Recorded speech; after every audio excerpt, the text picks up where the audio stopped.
안녕하세요. 저는 오늘 테크톡 발표에서 정렬 알고리즘에 대해서 발표를 진행하게 된 민순기라고 합니다. 발표 들어가기 전에 간단하게 목차에 대해서 설명 먼저 드릴게요. 우선 정렬이 무엇인가, 정렬이란 어떤 것이고 또 정렬에는 어떤 종류의 정렬들이 있는가에 대해서 간단하게 먼저 짚고 넘어갈 거예요. 그 다음에 거기서 짚고 넘어갔던 정렬들에 대해서 어떤 특징이 있는지 조금 살펴보도록 할게요. 마지막으로 마무리하고 끝내도록 하겠습니다. 자, 정렬이란 무엇인가? 저는 이렇게 정리를 한번 해봤습니다. 원소들을 특정 규칙에 따라 일정한 순서로 나열하는 것. 예를 들어서 오름차순이라고 한다면 작은 숫자부터 큰 숫자까지 라는 규칙이 있겠죠. 내림차순이라고 한다면 반대의 규칙이 있을 거고요. 이런 규칙에 따라서 일정한 순서로 나열하는 것을 정렬이라고 한번 정의를 해봤습니다. 정렬에는 어떤 것들이 있느냐? 오늘 제가 준비한 것은 이 네 가지 정렬을 준비를 해봤습니다. 버블 솔트, 셀렉션 솔트, 인설션 솔트, 퀵 솔트, 거품 정렬, 선택 정렬, 삽입 정렬, 퀵 정렬이라는 네 가지에 대해서 준비를 해봤고요. 사실 정렬의 종류가 이게 네 가지가 끝은 아니에요. 굉장히 많은 종류의 정렬들이 있는데 제가 오늘 그거를 다 준비하기에는 시간적으로 여건이 많이 부족한 점이 있어서 오늘 네 가지만 준비를 해봤고요. 그래도 어떤 것들이 있는지 한번 보고 넘어가면 좋을 거잖아요. 이런 것들이 있습니다. 이거 여기 있는 거 외에도 뭐 팬케이크 정렬을 한 것도 있다고 하고요. 굉장히 많은 정렬들이 있고 나무위키를 참고했습니다. 네. 그리고 아직까지도 좋은 정렬들을 찾기 위해서 계속해서 연구를 하고 있다고 해요. 굉장히 많은 정렬의 종류가 있다. 이 정도만 알고 계시면 될 것 같습니다. 자, 우선 첫 번째로 거품 정렬에 대해서 먼저 짚고 넘어가 볼게요. 거품 정렬은 이웃한 두 개의 원소를 검사하면서 정렬하는 알고리즘입니다. 지금 여기 보시면 5랑 4랑 비교를 해서 작은 것을 왼쪽으로 넘기면서 알고리즘을 실행을 하고 있죠. 이렇게 이웃한 두 개의 원소를 검사하면서 정렬을 하는 알고리즘을 거품 정렬이라고 하고요. 네, 첫 번째 원소와 두 번째 원소, 그리고 두 번째 원소와 세 번째 원소를 이제 이런 식으로 비교를 해가면서 최종적으로는 n-1번째와 n번째 원소를 비교해가면서 교환하며 정렬을 합니다. 탐색 범위에 대해서 알아보도록 할게요. 바깥쪽 루프, 그러니까 총 반복을 하는 횟수는 n-1번 반복을 합니다. 그리고 안쪽의 루프는 n-i-1번인데요. 이거는 안쪽의 루프는 이미 정렬된 거는 보지 않고 정렬을 하기 때문에 배제를 하기 때문에 n-i1이라는 이너 루프를 가지고 있습니다.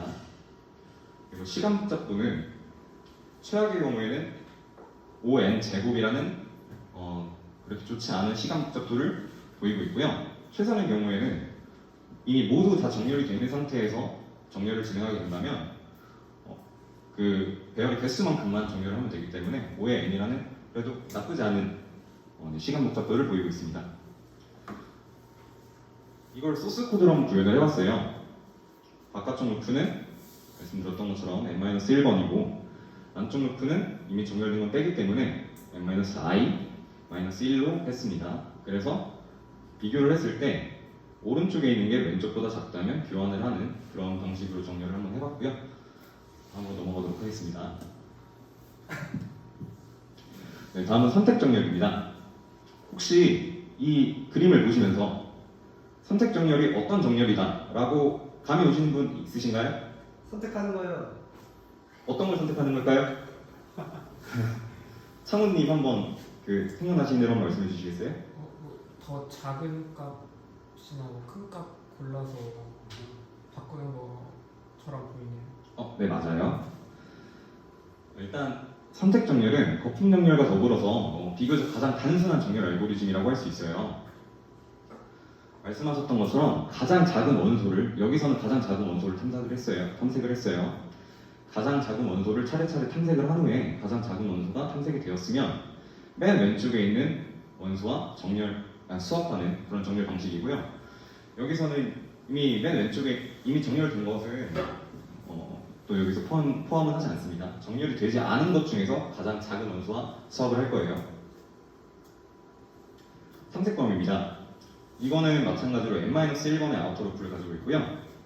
이너 루프는 i 플러스 1번이라는 이너 루프를 가지고 있어요. 시간 복잡도입니다. 선택 정렬은 최악의 경우 그리고 최선의 경우 모두 n의 제곱이라는 얘도 상당히 좋지 못한 시간 복잡도를 기록을 하고 있습니다. 알아두시면 될 것 같고요. 얘도 코드로 한번 나타내 봤어요.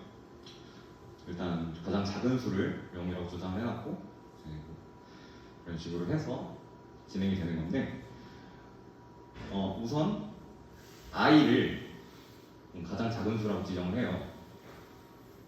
그다음에 안쪽 루프로 들어와서 i번째 인덱스를 가장 작은 루프라고 작은 수라고 지정을 한 다음에 안쪽 루프로 들어와서 이제 j 더 이제 j가 i 플러스 1부터 시작을 해서 끝까지 탐색을 합니다.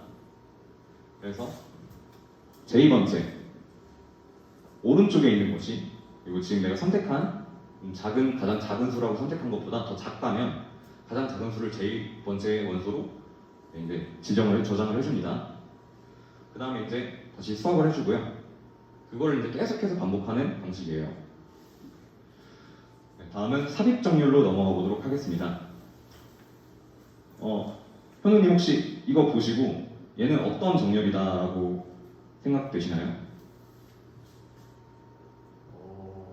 하나씩 뽑아서 자리를 찾아가게끔 삽입하는 그런 정렬. 네, 맞아요. 삽입 정렬은 배열 모든 요소를 이미 정렬된 부분과 비교를 해요. 선택 정렬에서는 정렬이 되지 않은 부분과 비교를 해서 자리를 찾는 건데, 삽입 정렬은 이미 정렬이 된 부분과 비교를 해서 자신의 자리를 찾아간다는 그런 차이점이 있다고 생각하시면 될 것 같고요. 얘는 이미 정렬이 된 원소와 비교를 하기 때문에 첫 번째 원소가 아니라 두 번째 원소부터 시작을 합니다. 시작점이. 그리고 자리를 찾았으면 기존의 원소를 보시면 뒤로 계속 옮기고 있죠. 옮기면서 자신의 자리를 찾아 삽입을 합니다. 얘의 탐색범인데요. 바깥쪽 루프는 n-1번이에요. 대신에 시작점이 0이 아니라 1부터 시작하기 때문에 n-1번이고요. 안쪽 루프는 자신의 자리를 찾을 때까지 계속 반복을 합니다. 시간 복잡도입니다. 얘도 선택 정렬이랑 마찬가지로 n의 제곱이라는 그렇게 썩 좋지 못한 시간 복잡도를 가지고 있어요. 자, 삽입 정렬의 소스 코드를 한번 봐보도록 하겠습니다. 자, 일단 키 값을 먼저 지정을 했어요. 그리고 i가 1부터 시작하면 두 번째 원소부터 탐색을 하는 거죠.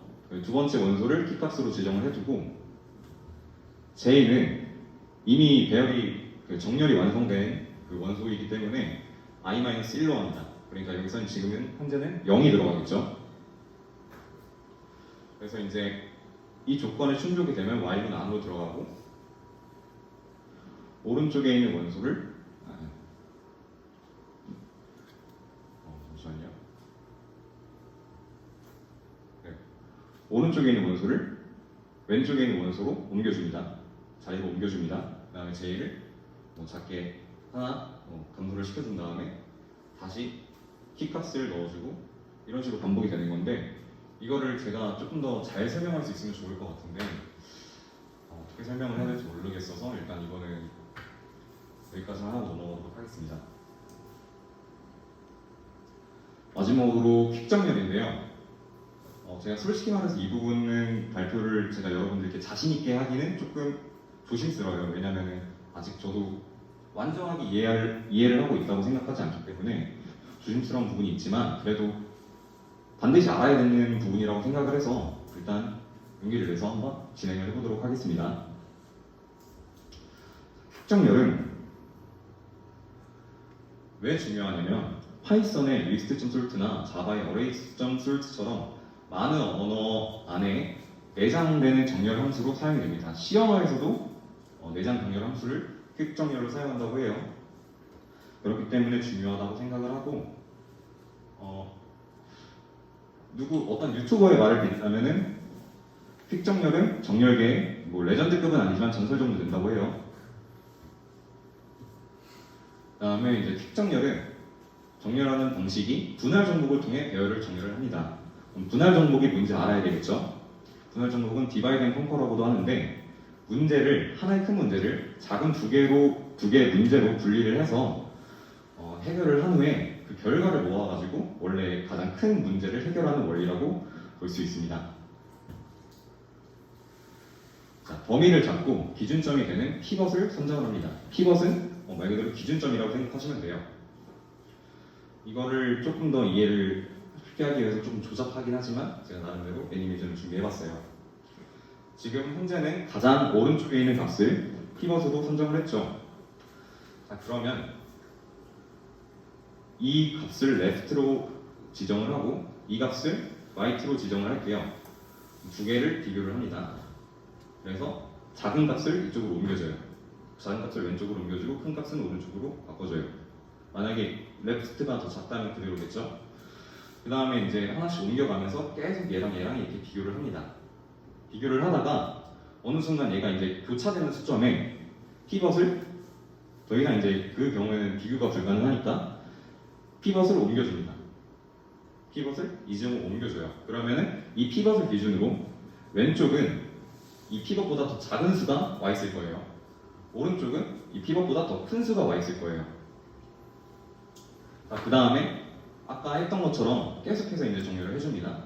또 피벗을 옮겨주겠죠. 이런 식으로 정렬을 하는 방식을 분할 정목을 통해서 정렬을 하는 거고 피벗이라고 생각을 하시면 될 것 같아요. 시간 복잡도입니다. 이 친구는 최악의 경우에는 n의 제곱이라는 시간 복잡도를 가지고 있지만 최선의 경우에는 nlog n이라는 시간 복잡도를 가지고 있기 때문에 앞서 설명드렸던 선택 정렬이나 삽입 정렬보다는 조금 더 시간 복잡도가 원활한 편이라고 볼 수 있어요. 그리고 소스 코드인데